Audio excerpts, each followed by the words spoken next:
UAPAचा जो कायदा आहे तो नुसता प्रिव्हेंटिव्ह डिटेन्शनचा नाही, तर त्या प्रिव्हेंटिव्ह डिटेन्शन बरोबर त्याला क्रिमिनलायझेशनसुद्धा त्या ठिकाणी करण्यात आलेलं आहे.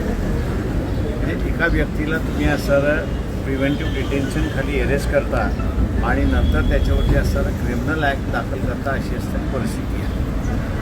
प्रिव्हेंटिव्ह डिटेन्शन हे घटनेप्रमाणे 3च मुद्द्यावरती असताना होऊ शकतं. एक डिफेन्स, दुसरं फॉरेन अफेअर्स आणि तिसरं जे आहे ते सिक्युरिटी ऑफ द नेशन.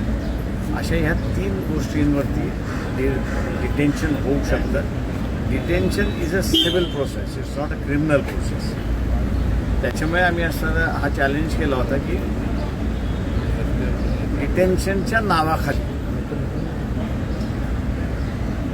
जो कायदा करण्यात आलेला आहे तो अनकॉन्स्टिट्युशनल आहे.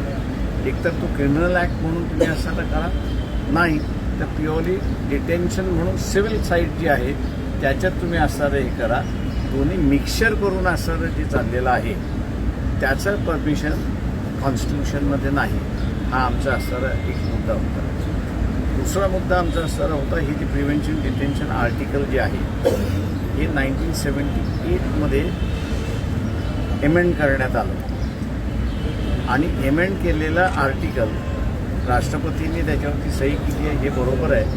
पण ते नोटिफाईड जोपर्यंत होत नाही किंवा गॅझेटमध्ये जोपर्यंत येत नाही तोपर्यंत इंटेन्शन ऑफ द गव्हर्नमेंट ते आम्ही अंमल करू, लागू करू असं त्याचा अर्थ नाही. आणि अनेक सुप्रीम कोर्टाचे जजमेंट्स आहेत, हायकोर्टाचे जजमेंट्स आहेत की जोपर्यंत कुठलाही केलेला अमेंडमेंट किंवा कायदा हा गॅझेट केला नसेल तर तो इम्प्लिमेंट करता येत नाही, होणार नाही, अशी असणारे जजमेंट्स आहेत.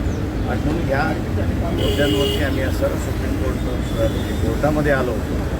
डिटेल जजमेंट येईल त्यावेळेस आम्हाला असताना त्या ठिकाणी निश्चितपणे लक्षात येईल की कुठच्या मुद्द्यावरती कोर्टाने पिटिशन फेटाळलेली आहे.